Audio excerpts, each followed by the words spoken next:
La boca. All right, so we got the one and only Pete Johnson from an amazing albino hermaphrodites in the house. So that was my tattoo artist that gave me that name. Yeah? Yeah, he goes, I got a band. And I go, what's the band's name? He goes, well, it's not really a band yet, but it's called the Amazing Albino Hermaphrodites. And I go, dude, can I use the name? Right? He actually let me use Like, it. sure, whatever. But we actually, because we were kind of embarrassed by the name, we actually went by Ah. And we did a couple shows under that name because we were supposed to go incognito. Right. And played a bunch of dive bars that actually are no longer there. But there was a dive bar called Al's Bar in downtown L.A. that the Chili Peppers got signed out of, Jane's Addiction got signed out of. And we were supposed to do this show at Al's Bar, and no one's supposed to be there. Right. We show up, we got on stage, and there was a band, a girl band called L7, and they had a song called Wargasm. Okay. And we played Wargasm as a cover song. And of course, they got up on stage, so it ended up being that people knew that the show happened, but we were supposed to be not there. But yeah, So I listen to a lot of podcasts that you're on. Yeah. Over the course of the past month or so. I listen to a lot of your podcasts. I heard about that. I don't know if I fully believe you, but I do. I don't know. He had a lot of details he went over with me. He has been. Okay, so he's been paying attention. But you never really talked about how you go from Maine to LA. Was it like a fuck you mom and dad approach, or No. like why did you go? Music. You just want that was like, hey. Well, okay, so there was a moment in my musical career, well, if you could call it a career, that I said, New Jersey, New York, that's the hot spot for music. Skid Row, Bon Jovi, they were getting, big bands were getting signed out of New Jersey. And then one day, two of my buddies from vocational school, we were both in the same printing class, a graphics class. They wanted to go to LA. I said, let's go to LA.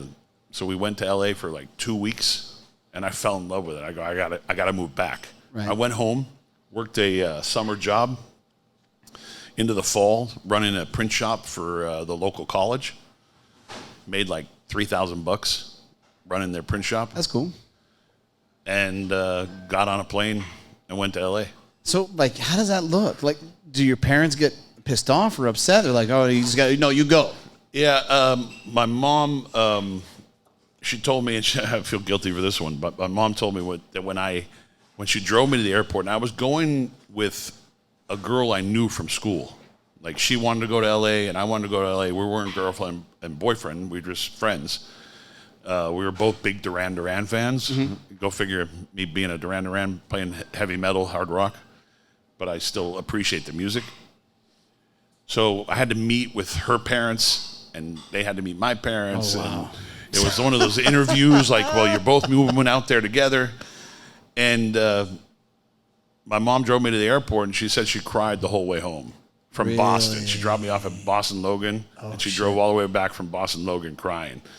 So I felt a little guilty. She talks about it in the documentary that we're doing.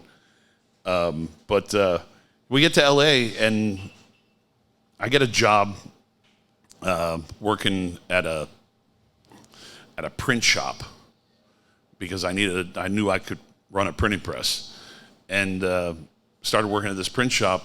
And then I, would see people's flyers come through, but then I'd also go to these clothing stores around Melrose, and I found a flyer that says band going on tour. You were looking for leather jeans. I was looking for tight skinny jeans. Yeah. Yes. Yeah. Back then Metallica was wearing these really they're like a German brand of tight skinny jeans everybody was obsessed with. But there was a place called Lip Service that made their own version of them. Mm-hmm. Kind of a horrible version of it though. Right. But they had a flyer on the floor and it says band looking for bass player going on tour. Right. I was like, I'm going to answer this fucking thing. Right.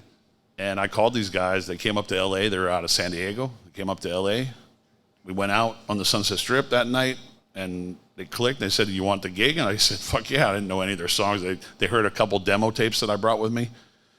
And I moved to Jamul, California, which is like in the middle of nowhere outside of San Diego. Yeah. And we were living in the guitar player's mom's garage, or living room and garage, and we practiced in the garage. That was for the one-day tour. Well, we did that, yeah. We did that for about a month before we went on this tour. Right. And the tour ended up being a day. Right. Like, we did one show and we got kicked out of 2 hotel rooms.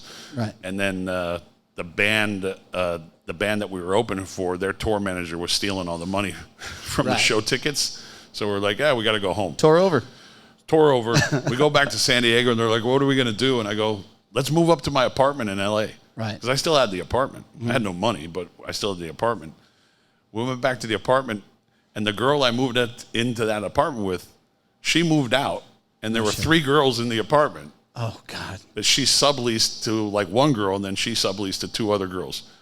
So it ended up being 5 guys and 3 girls in a 1-bedroom apartment. Holy shit. Right on Hollywood Boulevard. That's cool, man. Yeah, it was stupid. But I mean, a lot of stupid shit happened during those days. I was just kind of, Hey, Mikey, your camera keeps going in and out of focus. Does it? Yeah. Can you see me now? What if I did this? Is that better? For the moment, it appears. Okay. Let me know if it goes out of focus. What it was is Pete waved his hand in front of it, so I tried to focus on Pete. Oh, I did? Oh. Yeah. Gotcha. Yeah. Okay. Don't do that. It's a wide Don't do angle. that. Yeah. I know. Dude. He's a lot bigger in person. When we, you know what? Yeah. When we bought these things, I mean, it's always been kind of a learning curve, right? That's a fancy one over there. Yeah, that's the teleprompter for the news. our Lord and Savior, Mike Palmer. Yeah. Okay, that makes sense. Yeah. That's why he's so good at reading on camera. I'm like, what's he reading? How does he do that? I just memorized everything. He's talking right into the camera. So, yeah, I was always kind of interested about how your parents took it. Like, I understand how your mom took it, but, like, I got to meet your dad before I met you. Yeah, I heard that story today, actually. Did you really? Yeah. From your brother dad? told me about it. No shit. Yeah. That you guys were at the Grand Lux Cafe having breakfast, and you That run son into... of a bitch. Greg, you're not supposed to say these things. You're supposed to say this for the podcast. No, that's cool. My dad's a storyteller. He was a storyteller. He was extremely proud of you. Yeah. And, he's like, do you know who Pete Johnson is? And I was like, yeah. Never Do heard you of him. know who he is? Never heard of him. I was like, yeah. He's like, he's my son. I was like, oh, okay. And that, I think, was the time when you were going to open up the vault, like the bank that was going to be a retail store. And he had the little stickers of him. Yeah. Pete Johnson Sr. has a posse. That was my only Tatuaje swag that I had for like a decade. Was that one sticker? It was on the filing cabinet in the office for 100 years. But we had the Obey version, and then the Andre the Giant version, which was Pete Johnson Sr. has a posse with his weight and his height. That's what it was. He loved that though. You got a kick out of it. Yeah, it was. He seemed like a great guy, man. Yeah. I'm sorry. I know it's a tough loss. Yeah, no matter how old you are. It was last November, actually. Yeah, Thanksgiving. So, yeah. Yeah. Thank you. But this isn't like a Brian Gumbel thing where you're going to make me cry, is it? I mean, I can't guarantee it, but I'll transition on to some lighter stuff. Okay, good. So, like, you talk about brands, and they always kind of need, like, something that pops, right? And obviously, the big pop for you was the Monster series. Yeah, big. Yeah. Right? How long... Happy mistake. Right. Yeah. How long did you go before that pop happened? And did you ever have like moments where you're like, fuck, man, I don't know if I can keep doing this? Well, the first 4 trade shows, I kept my job at the Grand Event Room.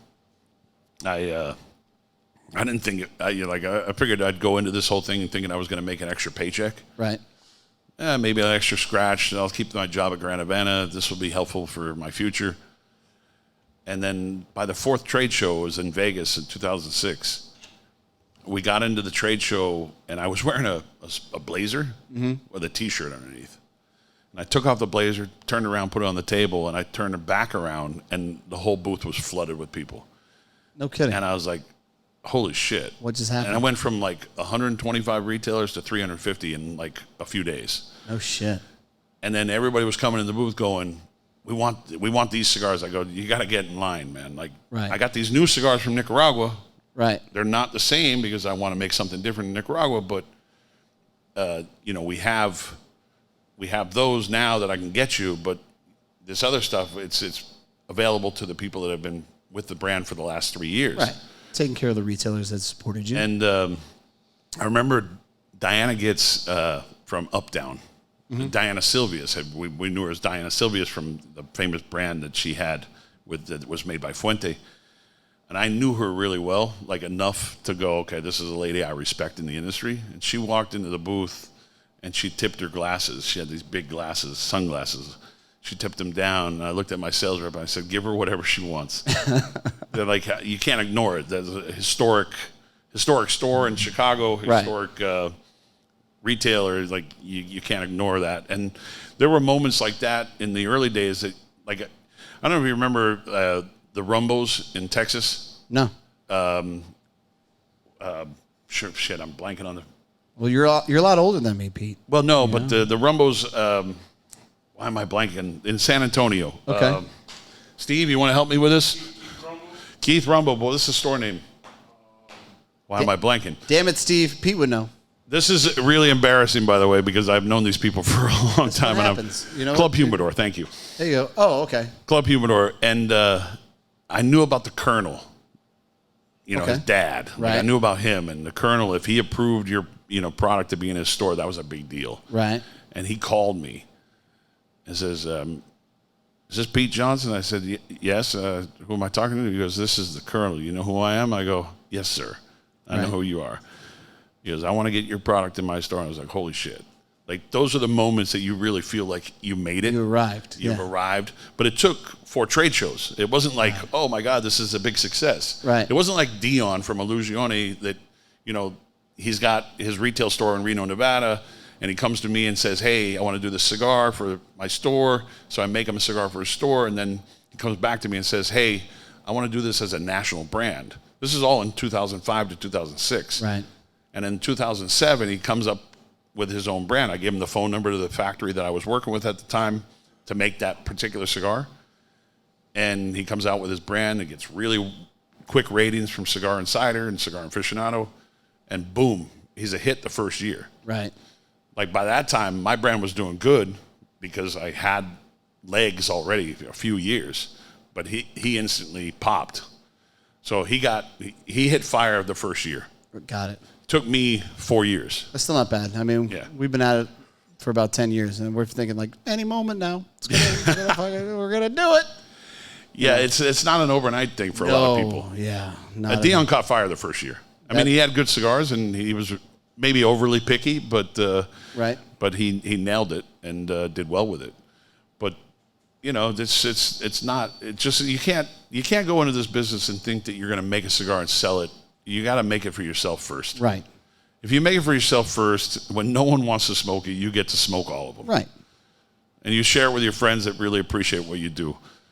But if you have the mentality of, like, I'm going to make this widget, I'm going to sell a bunch of them, you're going into the business for the wrong reason. They always fade away. Yeah.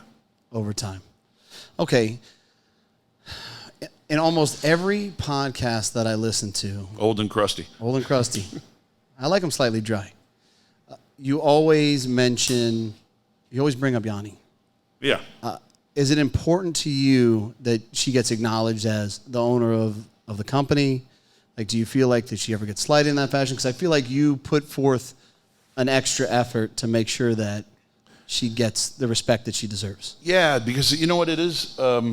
She was the catalyst for that family. Right. Like, my brand for the family was their catalyst in the sense of, here we are in the United States and we're making cigars for some kid with tattoos. Right. And I had the relationships, so I knew people from all the magazines, and I knew all these people, and I knew all the other cigar manufacturers, so they welcomed me, but they didn't really welcome the family. But when it comes to the family, she took all the risks. She left Cuba by herself.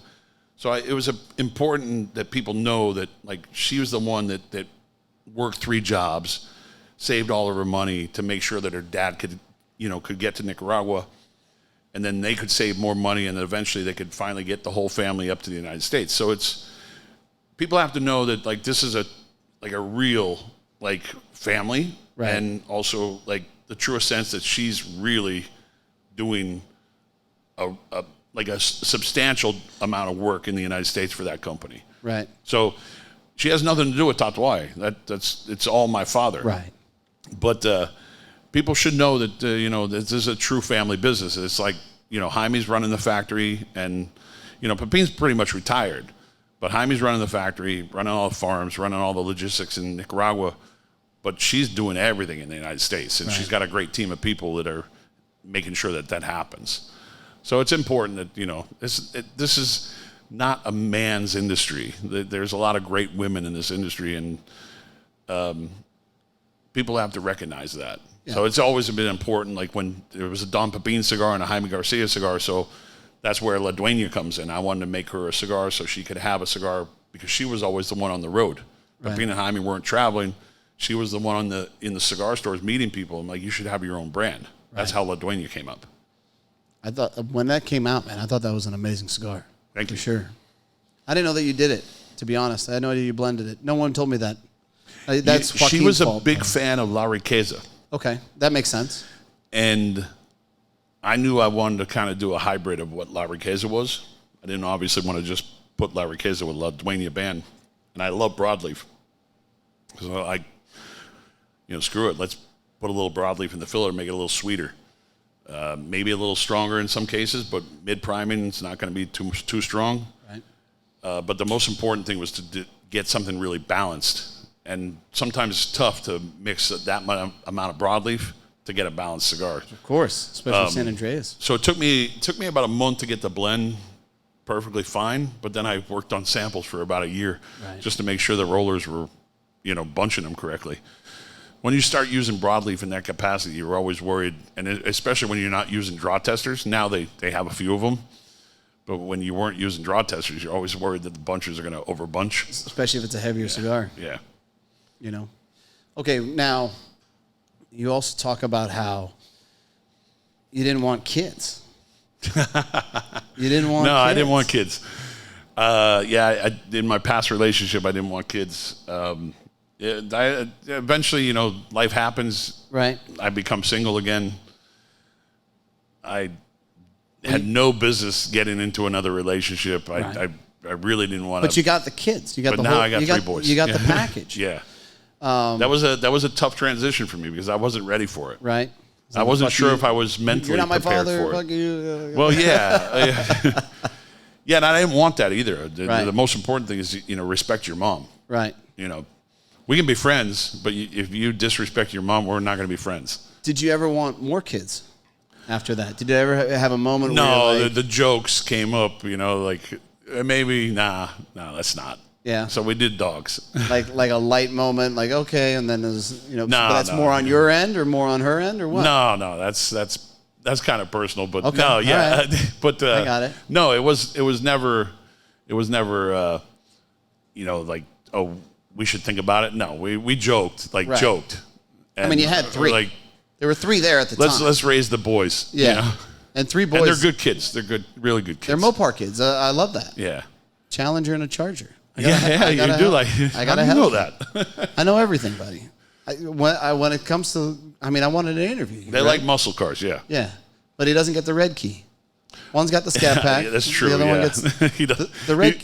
By the way, he has his own house. He's moved out of the house. Oh, so he has the red key now. No, I never gave him the red key. No, dude, the red key's worth it. By the way, I got a Hellcat. It's funny about the Scat Pack is actually more powerful than the Hellcat without the red key. Yeah, I believe that for sure.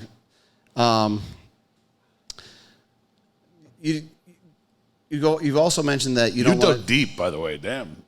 Yeah. I'm pretty open, but man, you dug deep. He's like, oh shit, he's striking things. I don't want to talk about that. Like I said, if I ever cross the line or anything, just back it up. No, you're good. No problem.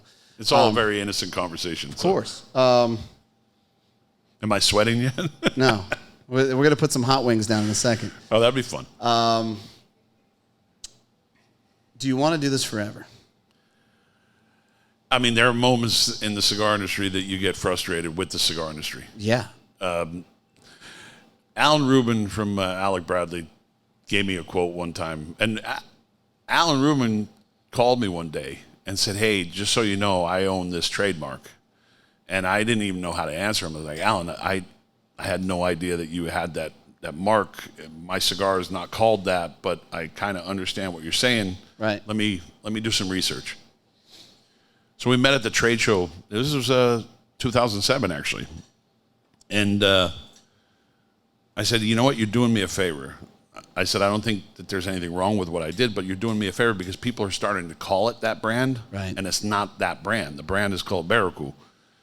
And everybody's calling it Lado Occidental. He owned Occidental. Right. And I said, that's just West Side to me. So I changed the band to West Side to avoid confusion with my own customers because I wanted them to know that the brand is Barracu, Right. not Lado Occidental. And he goes, this is how the cigar industry should be. And he goes, remember that 99% of us play well in the sandbox, and there's always 1% that doesn't play well. Right. And just avoid those people. For sure. Yeah. For sure. So who replaces you? Who replaces Pete Johnson? I don't know. Maybe one of the kids. Maybe my brother's son.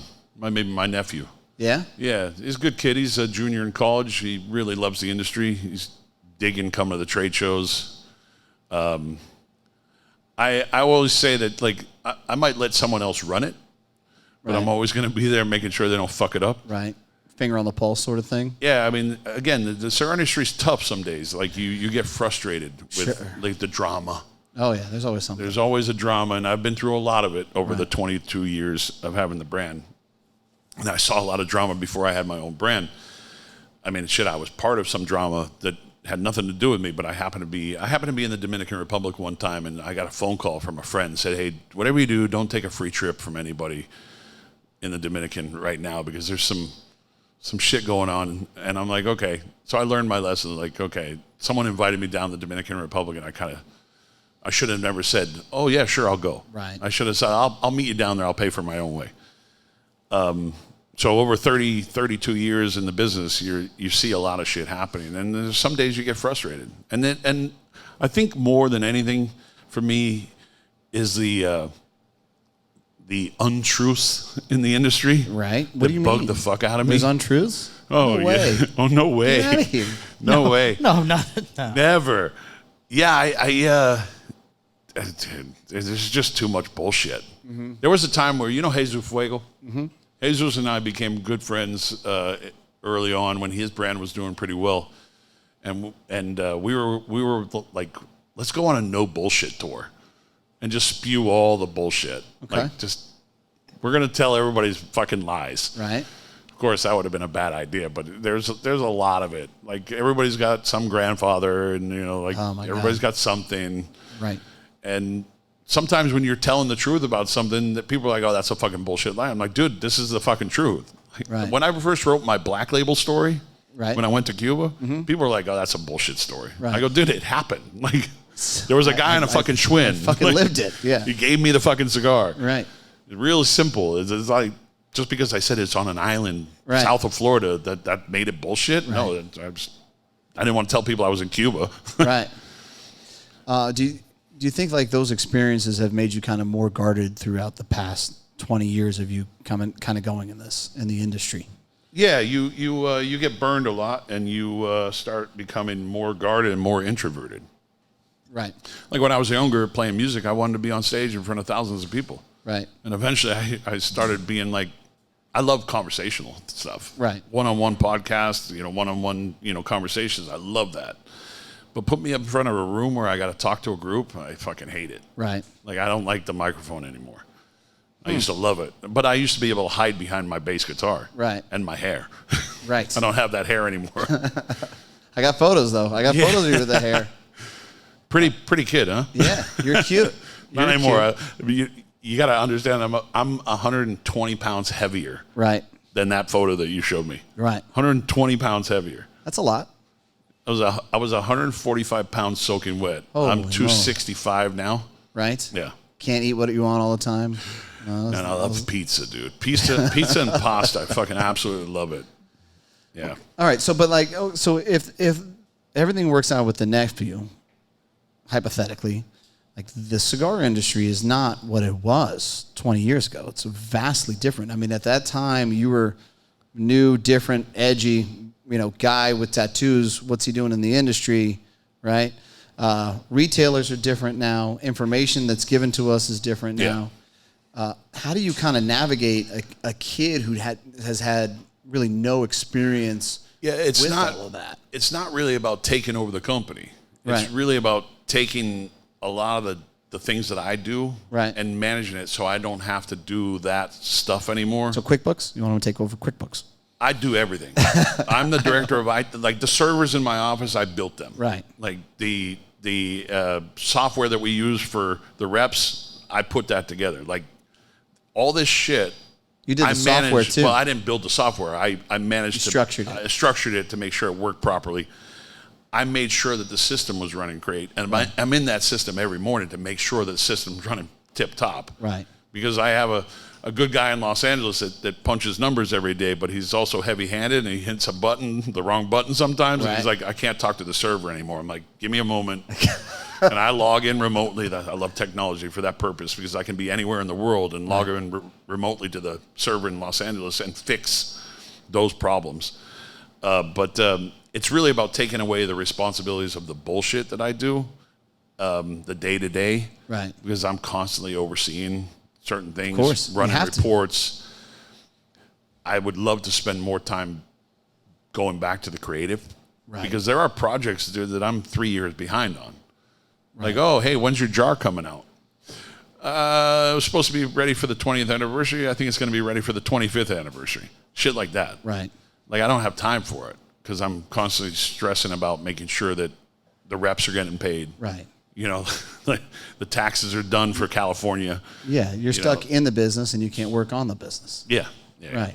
So it's really finding someone that can eliminate a bunch of the crap that I just over stress about. Right. When I should be just finalizing projects. So you would still go out and do events. You would still. I mean, you don't do that as much as you used to. Anyways. Yeah, I think my body doesn't like it as much anymore. Right. You feel it. Like today, my back's been killing me because I was standing up all night. I didn't sit down once last night. That's wild. So as soon as I got back into the hotel room, I lay down in bed. I couldn't go to bed for like an hour and a half because my body was just aching. Right. Why didn't you just sit down? Yeah, tonight. That's why I sat down today. Okay. Yeah, but you should have sat down last night. It was actually we came early just to fucking chill. Right. Because it was one of those moments of like I need to just decompress and have a cigar and relax. And I love that. Sitting down and having a cigar and just not thinking about anything. Yeah. But waking up every morning at 6 a.m. and then going immediately into the system and making sure that it's running fine. Right. So, you know, the reps are synced and we don't have to worry about an order coming through in the wrong way. But I think the parlay is always tough too. Like I'm obviously not as big as you guys are, right? But if I have to do, you need a lighter? No, I got one. This fancy Tatuaje one. If I do like an event that's kind of out of the state, I don't like to hit other stores. Like I'm this kind of surgical. Yeah, you go in, go out. I'm fucking in. If there's a flight that night, I'm on it. No, I want to be next to my wife as soon as possible and with my kids. You know? Absolutely.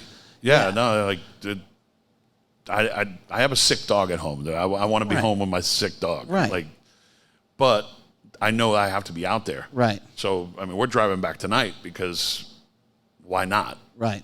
We'll get home at 2-3 in the morning, but who cares? We're home. There's nothing better than your own bed. No, I couldn't agree more. So I don't know how you do that. Like, I guess there's some politics to some degree. Like you want to make sure that retailers never feel slighted. But I guess at the end of the day, if you're just kind of genuine about what you're like, look, man, I'm doing this one and I'll catch you on the next go round. Love you, buddy. I don't know. I don't have that. I told my brother a long time ago because it was always events, and I'm like, I don't want to do events. I just want to go visit people and thank them for our business. Like thanks for the business. Right. Like let's go into a shop and hang out. Right. And even if no one recognizes me, let's just go hang out and with the cigar store owner and smoke a cigar with him and buy a cigar off his shelf and do nothing but that. And thank him for his business and walk out. Yeah. We don't need to be about the sale. It's not about the sale. Right. Because when you start focusing on only the sale, you miss a lot of what it means to be part of like a culture. Sure. And so the cigar industry is an odd culture. It's a very tight-knit group. Yeah.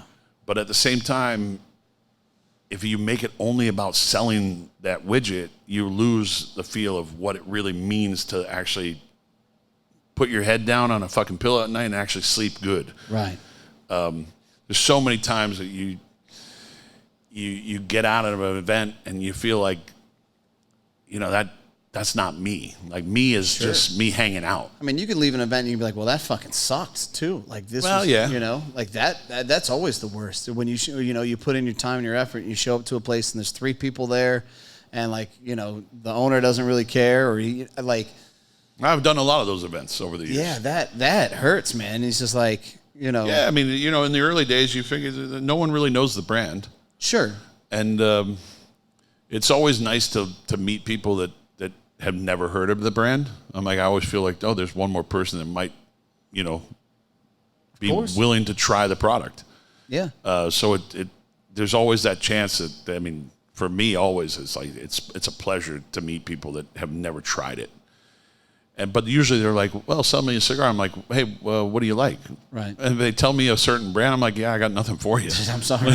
I cannot help you. Like, hey, I smoke Opus X. I got nothing for you. Right. I don't make Opus X. Like, I don't make anything like Opus X. So I like Cuban Cohibas. yeah, well, that I could probably I could turn your mind on that one. I loved the black that you made.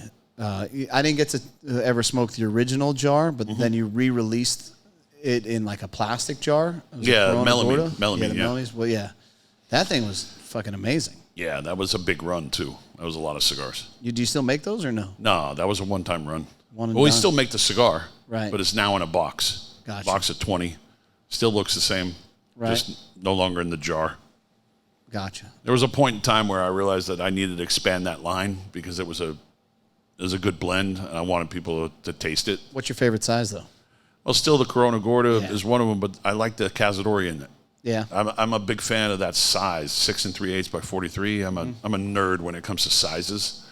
Like if you talk to other cigar companies, actually I've had a lot of conversations with other cigar company presidents or owners, and they're like, "What's up with you and all these weird sizes?" I go, "Dude, I'm a traditionalist when it comes to this shit. Like it's not 5 3/4, it's 5 7/8. Right. Like why the 1/8 of an inch?" I go, "Just because it's always been done like that." And Do you struggle to find the molds? Or No, the molds are easy. Yeah. Yeah, the molds are really easy because you could get a 52 ring gauge and a 7-inch mold.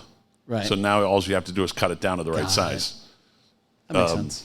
That's easy. On a straight Parejo, it's really easy. But when you start talking about shapes, I've been struggling. You know the Bel Onc that we do? No. The Britannica.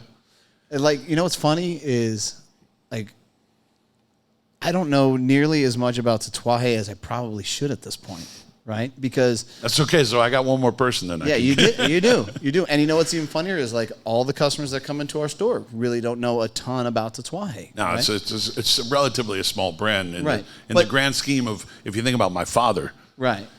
and then Tatuaje. If you go back to 2008, I remember having a long conversation with Yanni.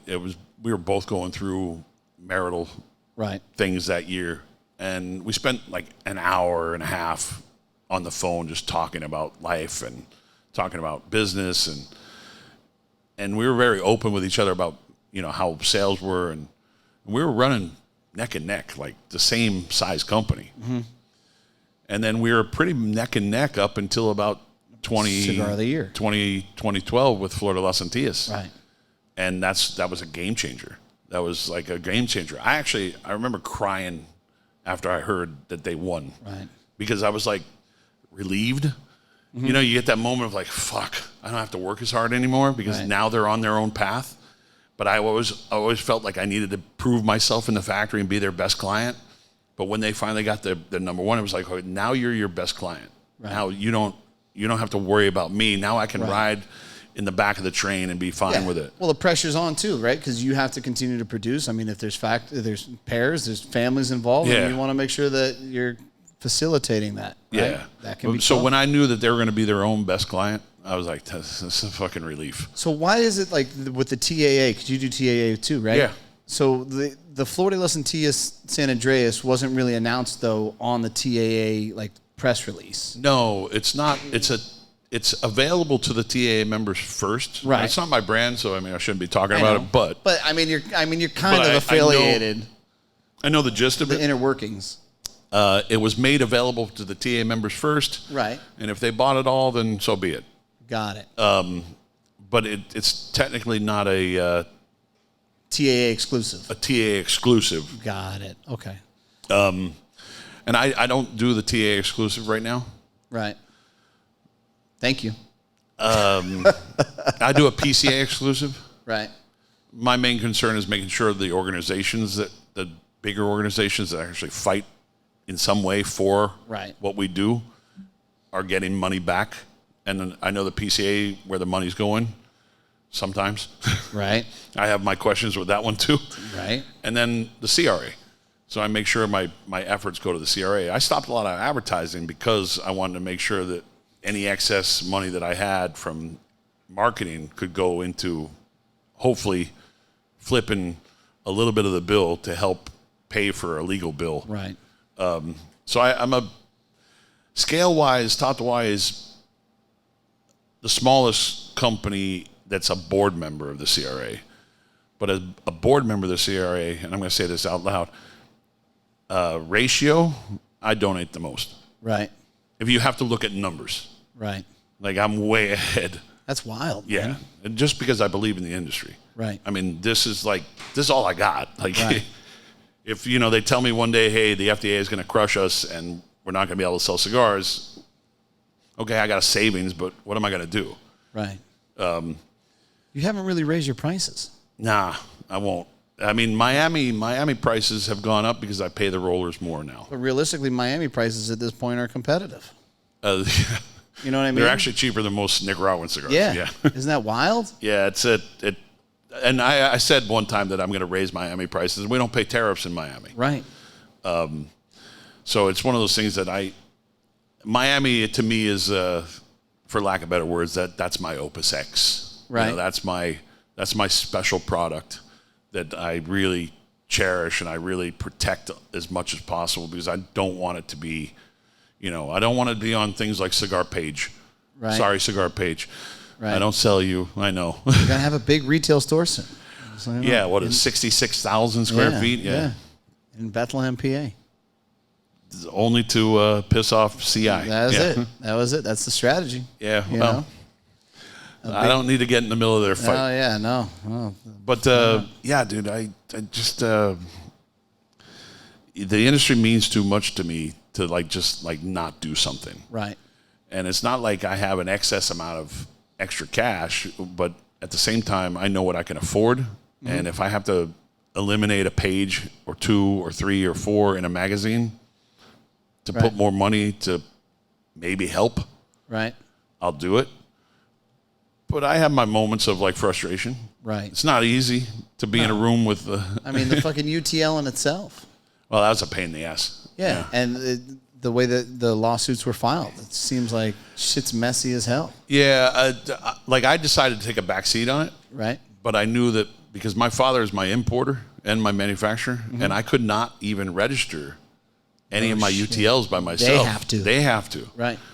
And I'm an authorized user on the account, so I can register it, but I couldn't register it because they're my manufacturer and an importer. Right. So I'm like, okay, I'm protected either way. So if they win let's say they win the lawsuit and it only protects the people that are in the lawsuit. Right. I'm protected because my product comes from them. Right. So I was like, I'm also in California as a retailer. I mean, as a distributor. Right. Kind of probably put a target on my back in California. Right. So I didn't want to ruffle any feathers. Would you ever pull out of your office out of Cali, or that's going to stay forever? Potentially. Yeah. Yeah.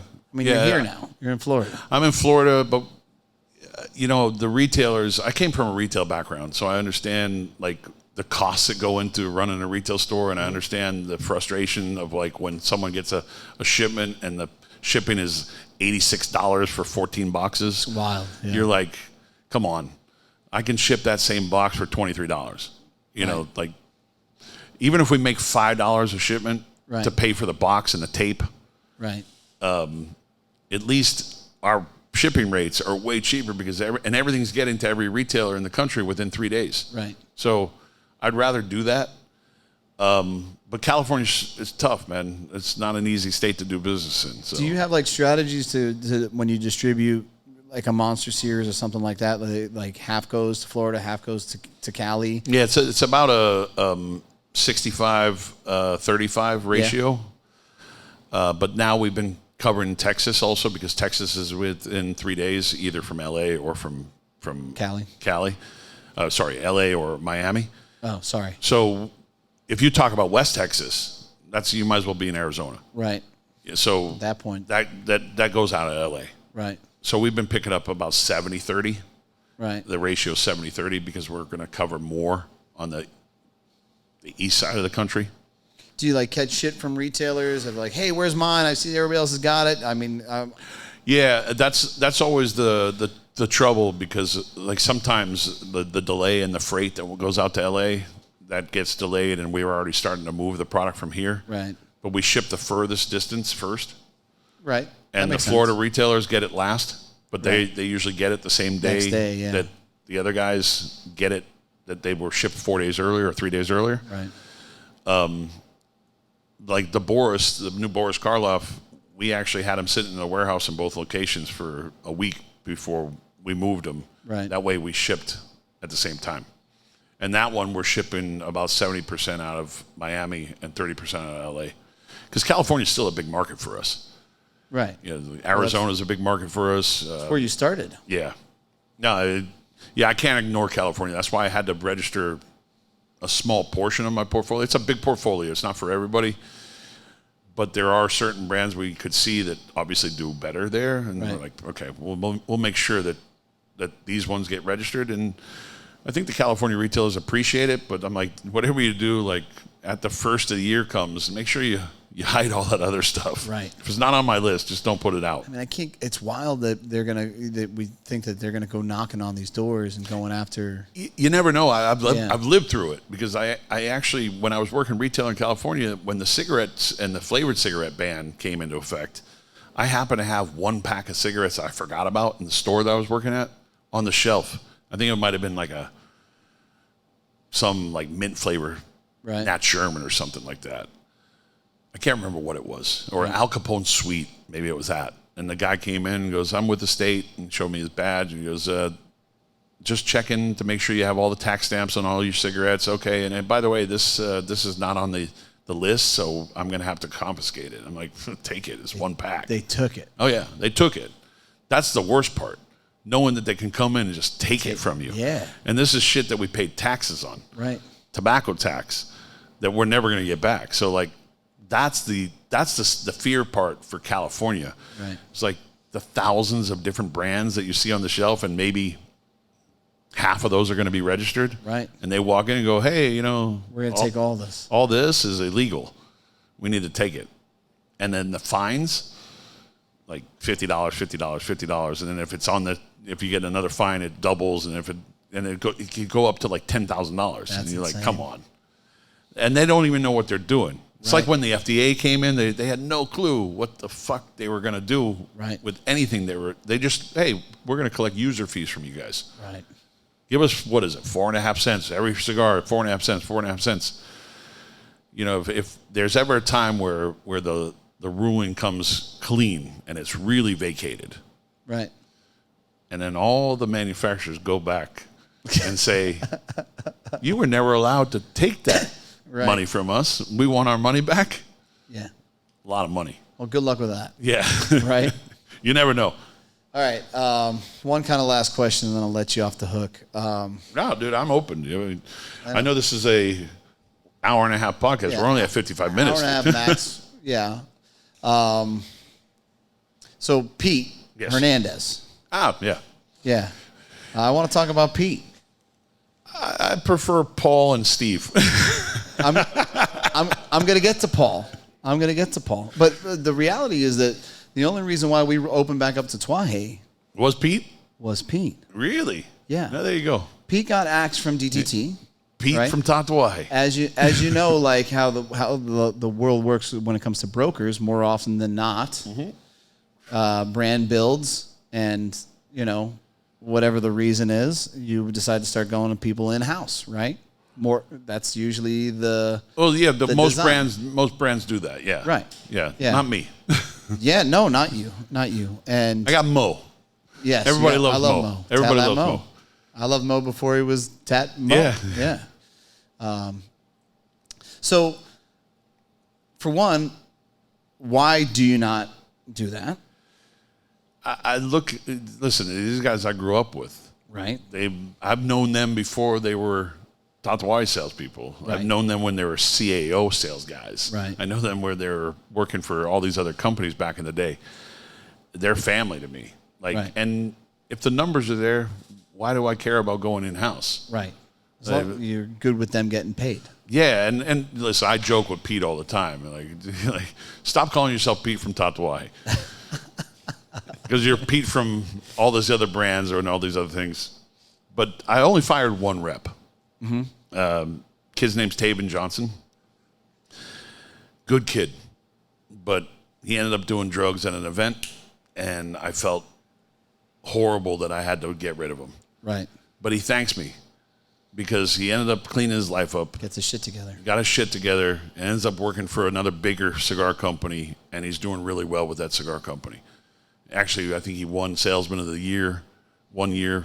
You got to be careful with that. Usually you get fired the next year. I mean, No, that's usually number one. No, but he tells me all the time, like, dude, if you didn't fire me, I wouldn't have cleaned my shit up. And again, I go back to the whole thing. Is like, if these guys are producing numbers, why do I need to look elsewhere? Right. Yeah, I mean, everybody's happy. I wish that everybody had that mindset, though. You know, like that's the crazy part. Having a good group around you that trusts you and believe in you is way more important than just, hiring some guy out of Coca-Cola or Budweiser to sell cigars for you. Okay. Just because you can save a few bucks. I totally agree. Yeah. I want to talk about Paul. I still have his phone number in my phone. Really? Still have his picture in his profile. No, I never got to meet him. That was before my time. Yeah. But I hear about this guy all the time. I want to get your perspective. Paul was great because, we had the brand Cabai Juan in the first few years, and he would go into cigar stores and lay a Cabai Juan down on the counter, and the retailer wouldn't even pay attention to it. And he would pick it back up, and they're like, where are you going with that cigar? And I was like, you didn't care about it. I put it down. Plus, you can't even pronounce the name, so go fuck yourself. Right. He goes, no, you're going to sell me the cigar? He goes, no, you don't even know how to pronounce it. Paul was brutally honest. That's how the whole Hernandez family is, though.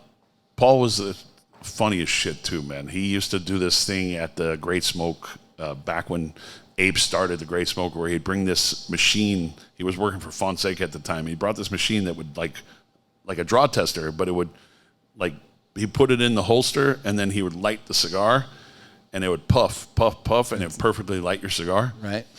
And he had a line of people waiting for their free cigars, and people would be like, I just want my cigar. And he's like, get in the back of the line, dude. You got to wait for like everybody else. He didn't care. But yeah, Paul was a tough one when we lost him.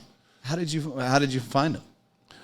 Part of the old group, dude. Like, I knew these guys from the trade shows. I'd run into them, and we became friends, and they were all like CAO reps. And I used to hang out with the guys from CAO a lot, so I met all these guys early on. So when it came time to have my own brand and shit, I got to get some salespeople. Well, who do you go to? You go to who you know, and Right. I knew all these guys. Like, I knew Terry Coleman from LA, and I knew Tom Poehler. I knew the Poehler family, and I still think that I picked the better Poehler out of all the Poehlers, because one of the other Poehlers works for my wife's company. Right. But Tom will tell you he invented everything for Julio Aroa. He was the guy. Yeah. I've known these guys forever, so it's like it's easy.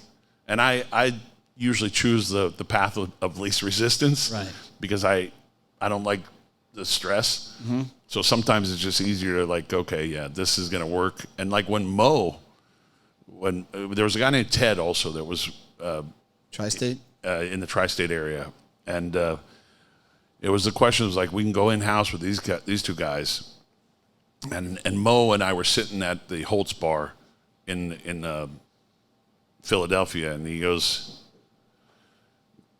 just trust it. And like I was kind of unsure, and I remember getting in the car, and I told Casey and Dan, I said, I just don't want to disappoint these guys. Right. Like I don't want to hire them.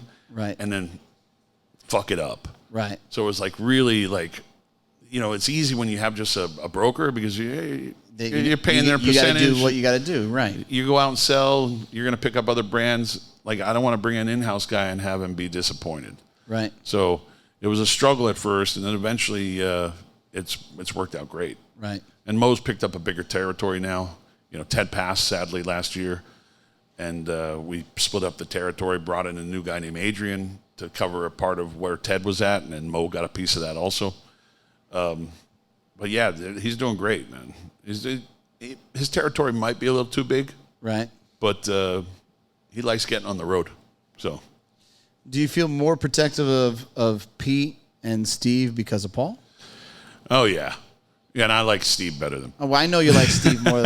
I learned that over the past 8 months or so. That you No, I give Pete shit, but I mean, we all do actually. But yeah, when Paul passed, it was really like, you know, this is family. Steve left. We had a great rep in Georgia, you know, the Georgia area when Steve was up there, and then he came back to Miami. Like we lost a rep in Georgia. We were struggling in that territory for years. Right. Finally, we have a new rep in that area, and he's doing really well. And it's someone that I used to sell cigars to. He was a retailer at one time, and he gets the brand. He understands it and is doing really well with it. But we struggled in that territory for a long time. So yeah, Stevie. Even when I need him to cover at the office, he'll come in. Right. You know. But you take care of your guys, man. Like that's fucking. That's pretty, important. That's amazing, man. Because you don't like. I'm gonna tell you. I have seen Pete. I mean, if you go back for what Pete repped 5 years ago. Yeah. You know. Tatuaje is the only one. Yeah, I mean, like he used to cover Fuego. What else do you guys used to cover? I mean, there was so much. You know, I mean, Quesada was a big one. EP Ernie, yeah. A lot of these guys at one time had a Lugione. Yeah, Lugione. Yeah, Aladino. Like, I always think, like, listen, if they're going to lose these guys, then maybe they'll work harder to sell more Tatuaje products. I think, well, you've always kind of been the cornerstone, right? You've always been the bigger brand, I would say. Sometimes. You know? I mean, like, we use Mike Paralis Impact Force, and my father uses them also.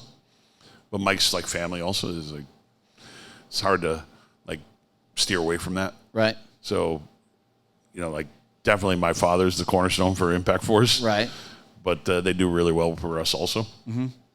It's hard to compete against 3 number ones. Right. Like, and I'm not looking to have the stress level of shipping that much product either. Yeah, and it's still kind of a win, even if it's not your brand. Yeah. Right.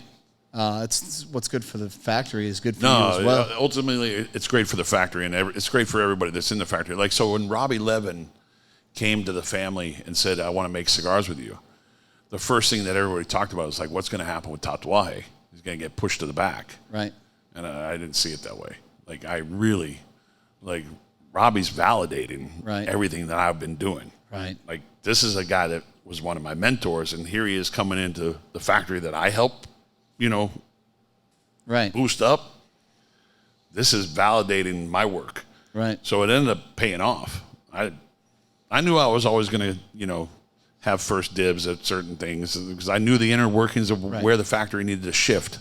Right. Like, I saw the movements that were the chess moves that they had to make sure that they had certain tobaccos. I saw that before anybody else because I was in the factory so much. So it was easy for me to pivot. Right.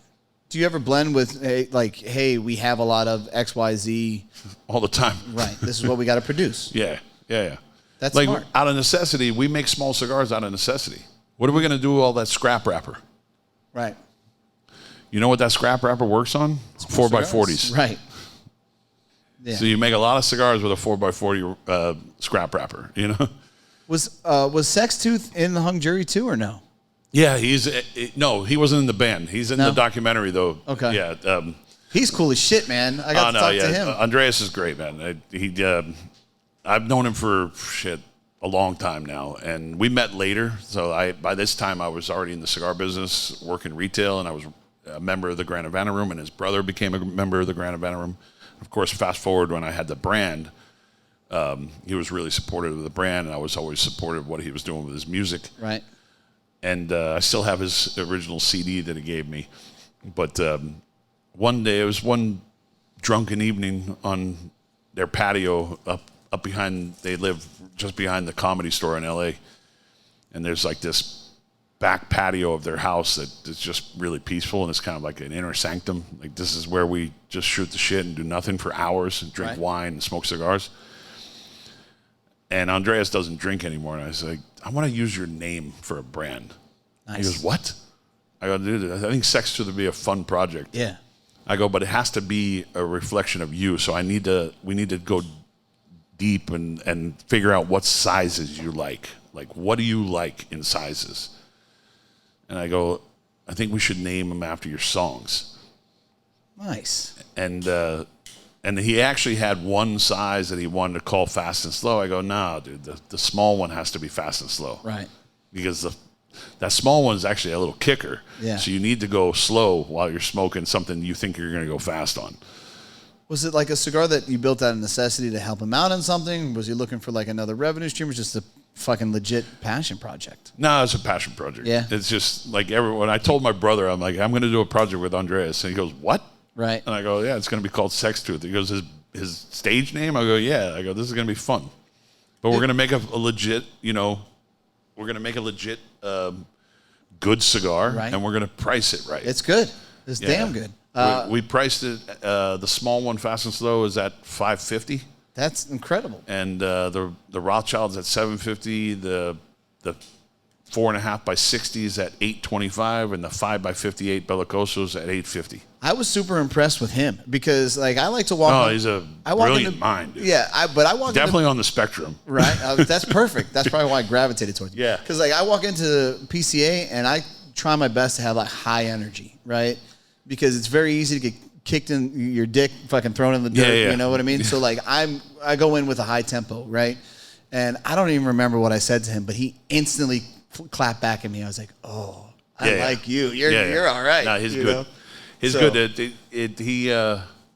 I'll tell you, it makes one of the best espressos you'll ever drink. Really? Nah, dude. He's like a master when it comes to coffee. We're gonna get him a green apron for next PCA. Yeah, that was the whole joke. It's like, poor man's luxury. That's the theme. Mm-hmm. And we were like, we should put you in the booth next year, right, playing your guitar. But we'll put a Louis Vuitton trunk in front with money inside of it. And you're looking for tips, but you somehow have a Louis Vuitton guitar and a 1960s Gibson. This is going to be weird because that the guitar is worth most people's like life's, life's work, Yeah, no doubt. But he's got a brilliant mind. And I just love having a conversation with him. He was doing a movie, Higan Machado, the UFC guy. Yeah. He did a movie called Blow for Blow. Mm-hmm. Kind of a family movie, but fight movie, like family drama. Right. And a lot of fighting going on. Yeah. And he played one of the dads, and he goes, "I need a cigar that's kind of like the Jeroboam, the half Jeroboam that De Niro used in Cape Fear." Right. Because he likes short, fat cigars. And I was like, I don't have anything in production aside from like the Kohonu Series A, which is a 5 by 60. So I made him a special batch where the band's actually up where a band should be normally. Right. So he could promote it in the movie. Right. And, they thanked me in the movie for supplying cigars for it. That's cool. I didn't know he did acting too. Yeah, he wasn't really into acting. He was a poet musician, and then they asked him to do this part, and he's good friends with Billy Worth, one of the Lost Boys. Mm-hmm. I don't know if you remember Billy Worth. He was the guy with the long black hair from the Lost Boys, and Billy helped train him, so he could figure out how to do all this shit. Right. But the two brothers they're an interesting two characters, man. They know everybody. Like, I don't know half of Hollywood. They know all of Hollywood. Yeah. Like, that's cool. I'll be in a room like, oh, that's like the most famous DJ in the world. I'm like, I could give a shit. Like, whatever. But they have a personal relationship with the guy. They have pictures of everybody you could think of in their house, like Keanu Reeves with their mom and inside their house. Like, well, he's easy to get along with. They're just good people, man. And he's a great conversation. He really, you can sit down and have a conversation with him because he's really versed on everything. Oh, shit. And I love people like that because I'm not versed on a lot other than maybe a few cigars. Right. But like George Brightman, I don't know if you know who George Brightman is. is. George Brightman is a super big mentor of mine. He likes us too much, but yes. Really? Yeah. Oh, George, he has me blocked. He blocked. Really? George has me blocked. Well, George was like the encyclopedia. He's super intelligent. He knows a ton. And like George is one of those guys that I with this documentary I'm doing that's a hand-rolled Tatuaje version. Right. It's really a story about my growing up during the boom, but it's also the people that were around me. Right. So George is one of them. He's in it a lot. Aaron Sigmund, the guy that does all the coffee table books. Mm-hmm. They used to be the editor for Smoke Magazine back when it was back around. Tony Berhani, Bahia. Right. I don't know if you remember Bahia Cigars. Mm-hmm. We put him in the documentary. Tim Osgener, of course, because he had an interaction with Tony back then. Right. John Huber, a little bit of Carlito. Just a mishmash of everybody. Can we get George like a camera? Have you seen him on some of the podcasts? Like Yeah, it's horrible. That's I made always comments. our Sorry, job. George. Yeah, There's a ton. You got to get a better camera. He's got a vast amount of info, right? And he can talk for hours, but the wealth of knowledge that he has. So he's actually in. it's got him a good chair. Not only in the hand-rolled Tatuaje version, but he's also in the Julio Oro version, because when they're interviewing for the Tatuaje version, the film guys are good about, we got this guy sitting down, why don't we ask him about these other brands? Right. So there's That's always smart. enough information that, we'll get a snippet somewhere. So there's, like Carlito's in the documentary. Because they caught a snippet from the first one talking about my tattoo, the Opus X tattoo that I got. Right. So they made sure to put in that snippet. That's cool. When they were filming the J.C. Newman story, they made sure to capture some stuff from like Savona from Cigar Aficionado talking about Tatuaje, because they knew they were going to do the Tatuaje thing. So that's a fun project. But George was, George was that guy that you can have a conversation with, because you just have to listen. Yeah. There's sometimes I disagree with him. Yeah, we make fun of him. I think that Palmer would say that he created Davidoff or something like that, but it was a joke. You know what I mean? Like, Well, you could say that same thing about Tom Poehler. He'll tell you that we always joke like, "Hey, Tom, you created Julio Oro, right?" You are the founding father of Julio. All right. I'm going to let you off the hook, dude. Do you have any questions for me? What do you want to know? Yeah, what am I smoking again? I have no idea. No, that's the War Bear. It's the new War Grand, Bear, the new Grand Perfecto. But it's got. It's You said San Andreas on the band or the it's the ribbon. Yeah. What's the wrapper again? Ecuador and Habana. Ecuador Habana. Yeah. Which I'm sure it came from Oliva. Probably. Yeah. What's funny is like Jeremiah asked me a question too about the San Andreas, and like it's probably Turin. I actually confirmed it later. Yeah. But I honestly don't know. Like Yeah, there's not a lot of producers, and Right. Torrent's like the biggest, so it's easier to get from them. Yeah, but what's really kind of funny for me is that was never my part of that. Yeah. I always counted on Skip to provide the tobacco. Yeah, to make sure you had that wrapper to use. And I know that whatever he has, it's going to be good. So Yeah, and that's what Skip's good at. He's going out and searching for, because we had a conversation about this. He's the brand or the factory that's going and looking for the exact tobacco that he needs. Right. And as a polar opposite, you look at the Garcias. They're growing all this shit, Right. and we have all access to all this stuff. But then, like, it's not always that we're going to have dark broadleaf. Right. So we use, those rosado mid-priming leaves to make different cigars. That's a misconception in the industry. Everybody thinks that broadleaf is going to be dark, and everybody thinks that San Andreas is going to be dark. It's not the reality. right, they're not. It's not. You can get all- blonde broadleaf. Right. It's going to darken up naturally because of the sugar levels and the way it ferments. But Right. you're never going to always get like super dark unless you start cooking it. But Right. you don't want that, because it comes like an onion leaf. Right. Or onion skin. And a lot of your consumers this day, I think, are getting smarter to that. I think it's important for the consumers to ask questions and Right. be knowledgeable about what they're smoking, because if you go into it, there's some people that just want to smoke a cigar and they don't Right. care about it. Right. But the people that want to know about it, you should educate about what they're, because the more knowledge they have, the more power they have, the more they can make choices. Right. And they realize, like, hey, I don't like that wrapper. I've Right. tried multiple cigars with that wrapper. I want to stay away from that wrapper. And that way, when you walk into your store, you say, listen, man, I don't like San Andreas. Don't give me anything with San Andreas. Right. And there's some guys the complete opposite. So the more knowledge they have, the easier your job is, and you can instantly put them into something that you know they might like. Right. As long Unless they as say, hey, I only smoke Opus X. as long as you're getting data from the reliable source, right? Because like that's always a big problem. Yeah, I mean, when we started using San Andreas, it wasn't Tarrant. Like, it was another place. It could have probably come from Tarrant, Right. But it was coming from a broker. Right. So we don't know. I don't know. Right. But I would always see Alejandro, and I was like, hey, you know, the stuff I do with San Andreas probably tastes better if it was yours. And, Right. and then he would laugh. And then one day, hey, by the way, we're getting all our San Andreas from Tarrant. Okay, cool. Right. I don't even know if we still do. Right. I'll be honest. Right. I don't know if we still do.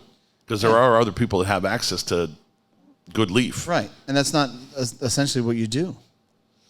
You know, more I'll promote Oliva tobacco. right. Because when we were down and out looking for wrapper, and we were searching for, we couldn't find Corojo in good supply back in the early 2000s. And Pepin came to me and says, hey, listen, there's a company called Oliva Tobacco. I go, I know it. They have this Habano. And I was like, Habano 2000 got a shitty fucking track record. Burn issues, all that burn stuff. issues in the early days. Right. Eventually that leaf corrected They itself. figured it out, They figured yeah. it out. So I had Pepin roll me every cigar in my line with the Habano, and I was like, it's not enough of a change to really, you know, like make people go, wow, this is way different. Right. I'll notice it, but at the same time, it's a good change. It burned better. Right. Back in those days, the Corojo was burned like shit, crooked all the time. Right. So when I switched, I made sure to tell people, because I didn't want people going, Yeah. oh, yeah, you're still using Corojo? Yeah, I'm still using You mean Corojo. like Ashen Heritage? Yeah. You know. Don't worry, I'll say it. You don't have to. Say it. Yeah, I didn't want to be that guy, like, Right. because I'm a bad liar when it comes to that shit. Yeah, the problem is you can just never keep it straight. You know? More lies you tell, it's harder to tell the truth. Right. I mean, Dude, I don't fucking remember anything. You know what I mean? Like if somebody says, "Oh, we met," I'm like, "Okay, I wasn't a dick, right?" Like, "No, you're awesome." Like, okay, cool. oh, dude, I've had moments where people are like, I met you 10 years ago. I'm like, dude, I don't remember. I might have been a fucking complete asshole. Right. Yeah. Like, I might have been in a bad state that Well, night. I mean, I could tell you the first couple of years of us trying to meet Tatuaje, I couldn't get a fucking sample. I was laughed at for, like, I didn't understand it. And, like, the whole gamut. I remember when La Tierra came out, and I don't remember who the guy was, but, you know, we're still in our infancy. But we were super excited about it. Like, oh, this looks pretty cool. Like, can we try a cigar? And Might have been my buddy Robert. He's like the gatekeeper. could have been. And he Long was- hair, beard. I don't remember, dude. Or this I don't big think I guy, remember. Gene. Gene's like a comedian. He's like, he just likes to bust people's Yeah. balls. So I was like, you know, hey, can we try something? He's like, no, we don't have any for you. I'm like, okay. Well, it could have been Andy too. And then like I remember just kind of stepping away, and as we're walking away, fucking watched other people come up. Boop, here's the samples. Like motherfuck, dude, damn. You know? I think a lot of times with the guys, if they didn't know that the retailer was like Right. maybe placing an order with us at the trade Right. show, we wouldn't give a sample Of out. course, it's tough to read. It's Yeah. tough to figure out, right? Like it's not a Halloween trick or treating. You know what I mean? And Yeah, usually if you catch me, I'm always the guy that, hey, give me a sample. You Right. know, give me a couple sticks and put them in a bag and give them to these guys. Right. Like, 'cause Yeah. I don't know. Half the time, I don't even know who I'm talking to. Well, I think that more often than not, though, even if when you have that kind of guideline, you're still doing yourself, you're still helping yourself, because more often than not, the retailer that's coming around looking for the sample, 70% of them are going to be fucking just there to take the cigar. I've watched it over the years, even when I was in the retail side, trade shows. I'd go into booths and, hey, can I get a sample? And they're like, no. Like, Right. I'm like, no, I'm legitimately looking for Right. your product to put in the store and have a good conversation with them and warm up to them. And then, okay, yeah, here, try it out. I'm like, well, I want to order this particular line. Right. But I've seen a lot of retailers over the years, like they just come to the trade show to grab. Yeah. And next thing you know, you're like walking through a store that doesn't carry your product, and you see your cigar in a bin like a Right. closeout bin for $5 or $3, and you're like, fuck. Yeah. You ever get wood where somebody sits down at the trade show, they write the whole order, then they just don't give you credit card information, then ghost you as far as contact? I bet you Steve's had that. Yeah, I mean, we get that a few times. Yeah. This shit's wild. Like, why did you sit down? Yeah. I've had multiple conversations with people like, oh, we want to have a meeting with you, and I'm sat down. I'm like, are these guys going to actually buy a product from us? What the fuck's going on here? Yeah. But never writing really a big order. Right. There was one time where it was early 2004. I had Jaime Garcia in my booth rolling cigars while I was running around the trade show buying for the Grand Havana Room. Right. Because I still had to do that job. And I got a phone call from a buddy that says, hey, there's a guy in your booth that's smoking one of your SWs. We call them Sir Winston's, but SWs. Right. He wants to order. And it was Barton from Ambassador. Okay. And he goes, I want to order your product. And I said, okay. And he wrote this order, and I looked at the order. I was like, holy shit. Like, do you want all these at once? Right. Like, I was like scared. Right. I don't know the guy. We became best friends. Right. Like, he's one of those retailers I can count on, and he's truly family, you know. But he took a chance on a small brand, and he's always been there. Right. Even when we were small, he knew he had something special. Right. But he wrote that order, and I was like, I can break it up in 2 shipments. He goes, no, ship it all at once. I go, are you serious? Right. He goes, yeah, here's my credit card information. I go, I don't even know if I can charge a credit card yet. Right. Like, I don't even know how to do that. How do we do this? How do we Like, back then, it was like, oh, we're on, it's terms, and Right. you send a check in. Yeah. Like, when we finally did credit cards, it was like, oh, we're getting advanced. Right. Like, now we're really advanced. Yeah. I had a retailer lose his shit on me because I wouldn't do terms. It's a small company. Like, yeah. It's just It's like, hey, you don't do terms? I'm like, no. He's like, what's happened with this industry? He's like, I don't fucking know. I didn't know that was a thing. Yeah. But, like, I can't. How many times have I been burned on terms? You're right. Like, fuck. I got burned on terms on guys that got monsters. When I was doing the Unlucky 13, Right. I would pick a retailer and like, hey, you seem to be doing good with the product. Here's the Unlucky 13. Right. Oh, you sold all the product? Right. Yeah, but I'm going out of business. Like, what the fuck? And then, that starts to hurt. Right. And you have to write out bad debt. Right. I had one retailer in Florida. He owed me like $1,800 for years. I never bugged him. Right. I knew the guy in the industry, and I had friends that knew him pretty well, and he's pretty stand-up. And he came up to me at the trade show. I was at a bar, at the Circle Bar in the Venetian. Right. And came up to me, he goes, I've owed you money for like 4 years, and you never bugged me. And I went through some hard times, and now I'm in a good space. And he fucking handed me a check. No shit. And the check cleared. Damn. I go, that's a fucking man. Yeah. You took care of business. Well, and he didn't have to either. He could have just said, "Okay, you wrote it off." You. Yeah, I mean, you should have probably checked in. You know what I mean? Like, hey, I know I still owe you this. Yeah. I mean, it's admirable that he did that, but like, I don't know, I've lent some money out every once in a while. There's always the term people that like, hey, it's net 30, and like it's net 60. Net 90. Yeah. It's like, oh, it's net 90. Yeah. I did a project for a retailer who's no longer in the business, but as an apology, I go, dude, what's going on? You got to pay for this bill, and it was a big project. Right. And it was a pretty historic release that we did. He sold everything. And he came, he goes, dude, I just can't pay you right now. I go, why? He goes, I paid this company and this company because they were threatening to shut my account down. I'm like, dude, but you paid them with my money. Right. Yeah. Are you serious? And he goes, dude, I'm going to cover you. I promise I'm going to cover you. And he finally paid me, and he brought me a bottle of Chateau Lafite as a gift. No shit. As sorry for... Right. For paying everybody else with your money? For paying everybody else with your money, and sorry for being net, $150, I think it was. Right. Damn. Yeah. Yeah, well, that was tough. That's hard, especially when you're growing. When you're a growing company, you can't afford that. Like, dude, I don't do CODs anymore. That COD thing, Right. just completely, I got burned on that so many times. The Right. check would bounce, and this was before UPS started covering the check. Right. Because they would first, check to make sure that it went through, and then they would distribute a check to you. Right. I stopped that a long time ago because I got burned so many times. But, the business sometimes just really frustrates you. Hell yeah. And I that's what the hard part of the business for me. I don't want the stress level. I just want to sell a cigar that means something to me. I don't want to sell a widget. Right. I want to sell cigars with a reason. Like I got an order. I was telling Steve, I got an order from a distributor in an international territory, and they wanted 800 boxes of mummies. Holy shit. And I said no. Right. I go, I can get you 50.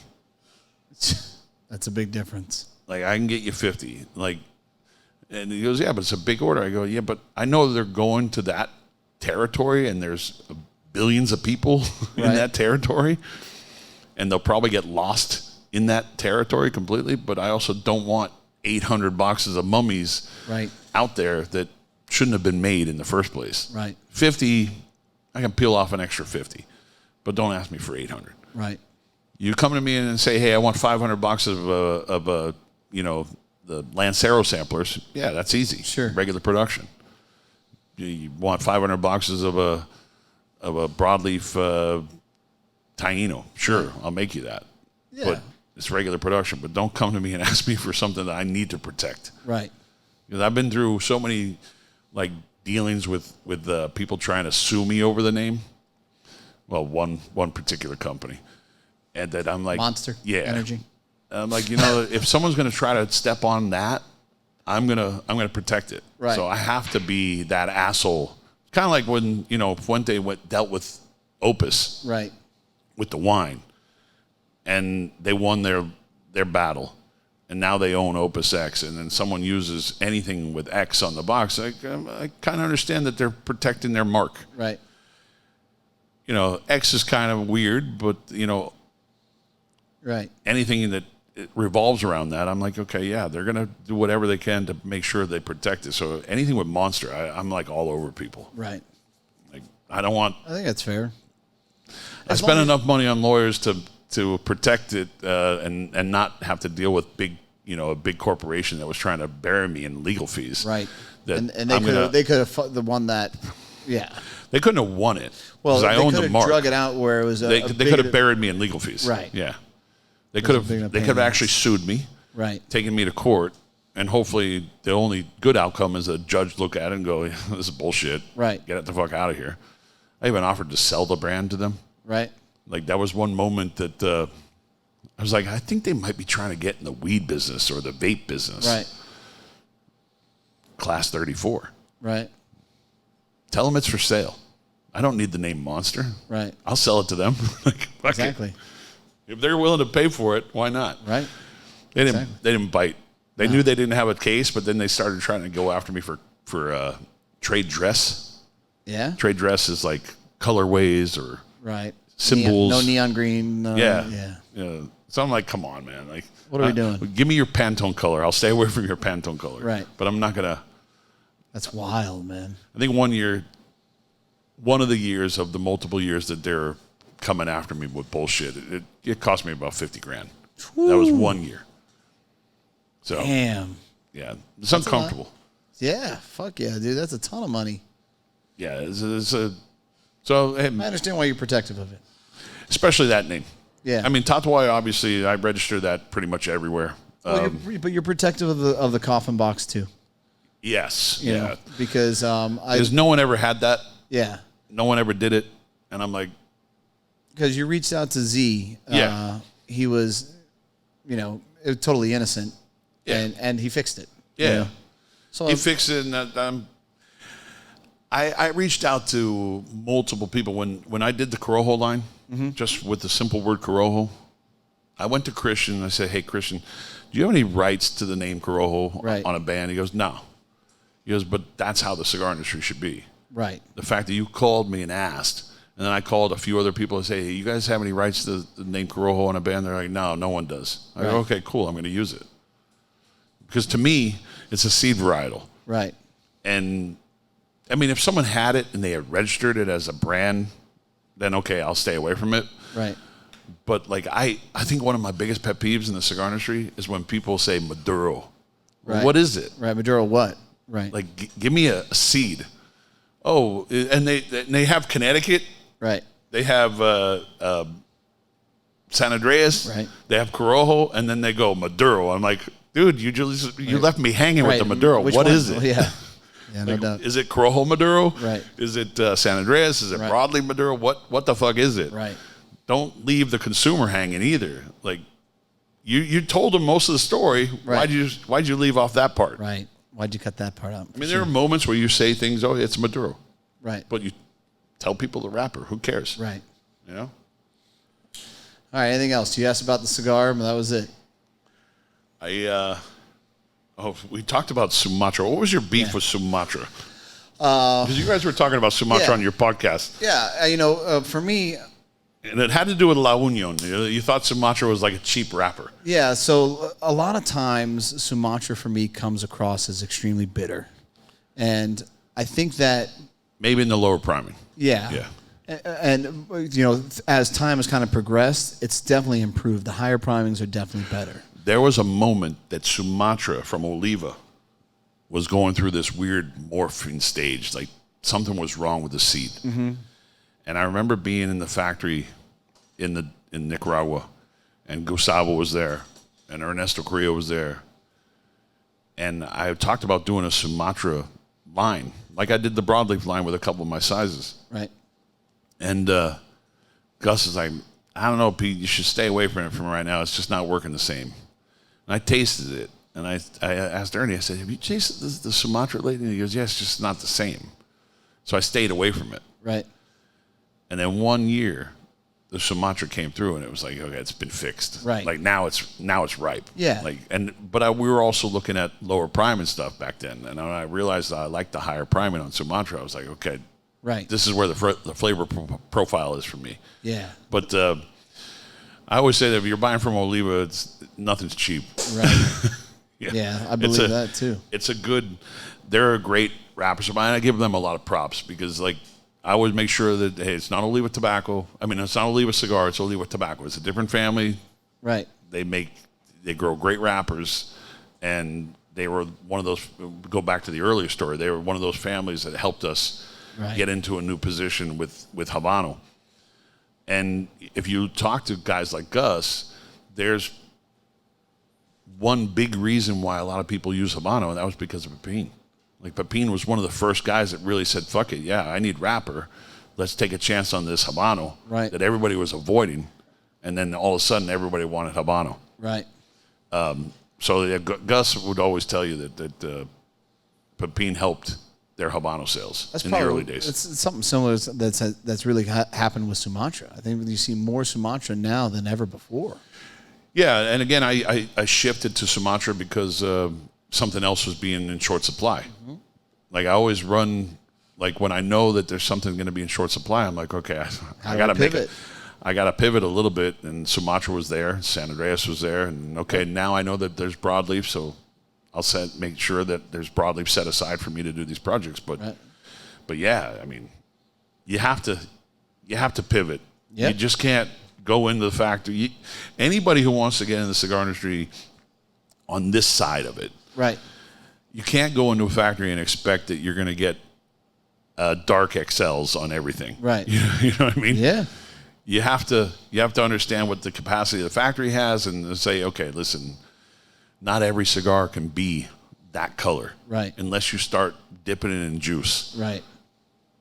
Yeah. If you don't dunk it in juice, you're going to get natural effects. So you have to move around the color grade, right? And also, you can't expect when you say, okay, I only want Rosado, that you're always going to get Rosado. You're going to get Rosado Claro, and you might get a Rosado Oscuro in the same batch of cigars, but then it's color grading from there. Right. I mean, in Cuba, they would just color grade and then put a different band on it. In this case, you're color grading it for the box. Right. And I hope to stay within a range. Like, I don't want anything outside that range.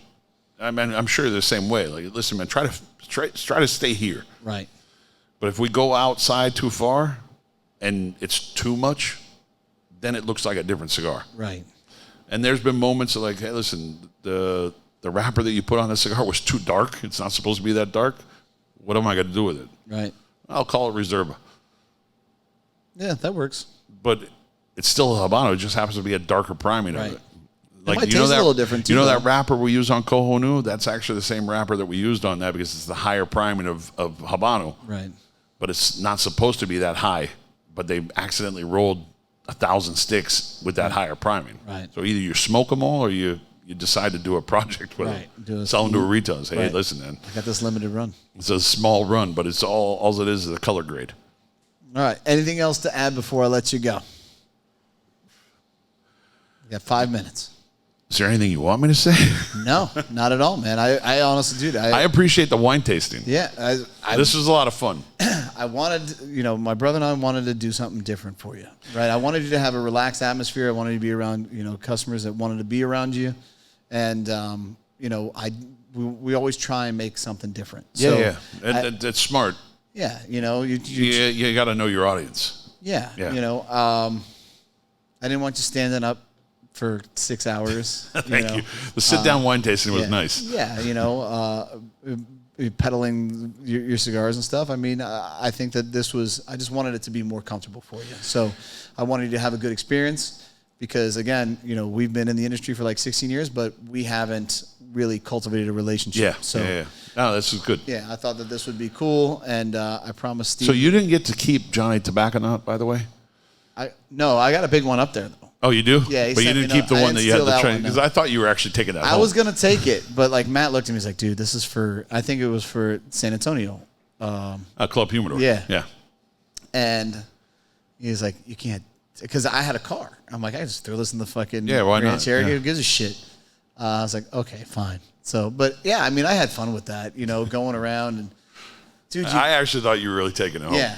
No, you gotta have fun at these conventions, man. Yeah, dude. That's why the last day for me at the trade show, I kind of miss the extra last day. Yeah. Because the shutdown day was always the day where all of us would wander between booths and we'd do like a crawl. Right. Yeah. I remember one year that Skip rolled through the booth and then Soccer rolled through the booth and we got hammered. I remember that.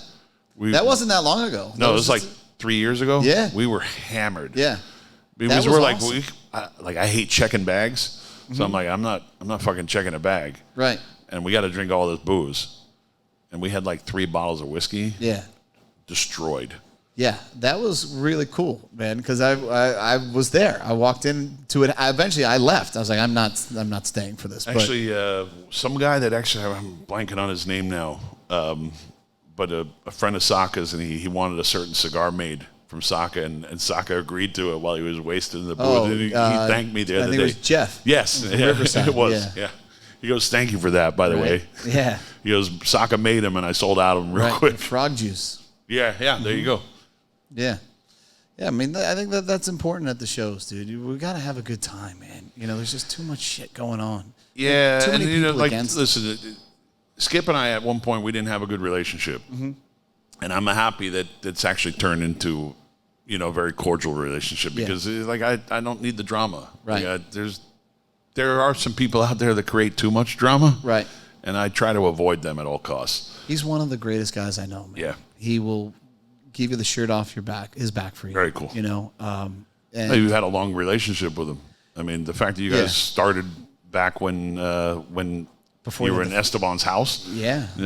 we were, the factory had just been created when they started making Postania. So, that's cool. He's always been great to us. I will say that when I saw the name, I had no idea how to pronounce it. I kept on calling the Punxsutawney Phil. Right. Hey, I've heard worse. But listen, Tatuaje, you should fucking talk. Oh no, dude.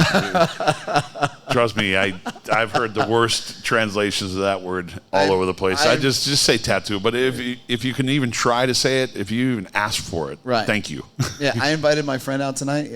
He unfortunately couldn't make it. He's like, "Oh, well, who's there?" And I said the brand. I typed it, Tatuaje, and he goes, "What the fuck is that?" I'm like, "Exactly. Yeah. No, you should come though. You have a good time." But yeah, even when you spell it phonetically, people still don't even understand how to spell it. Absolutely. Totally lost. But yeah, I mean, dude, I'm very fortunate, and my brother and I were very fortunate to be. Skip's always kept it 100, completely honest with all of it. And so is Michael, Yeah. And that isn't something that you see all the time in this industry. So true.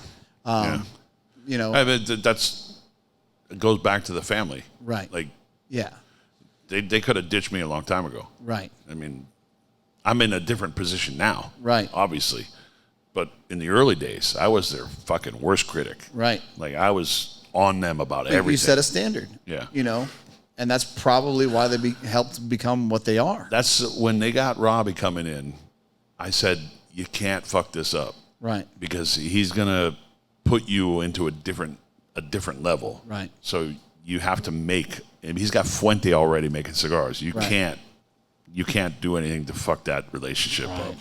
So, and they've had a great long-standing relationship with the people from Ashton, and it's worked out great for everybody. Right. Everybody. I mean, it just shows that, you know, good people in the factory produces, you know, from a factory that produces good product, everybody wins. That's it. Everybody wins. 100%. Yeah. All right, I'm gonna let you get on the road, but thank you so much for coming up, dude. Oh, dude, we thank you. appreciate you, man. I hope you had a great time tonight. I had a great time, man. And you know, more to come. Awesome. All right, I appreciate I'll the trick you into support. another one of these, maybe. Who knows? Who knows? Just don't be upside down. We pay on time. No, you're good with that. I know you do. Absolutely.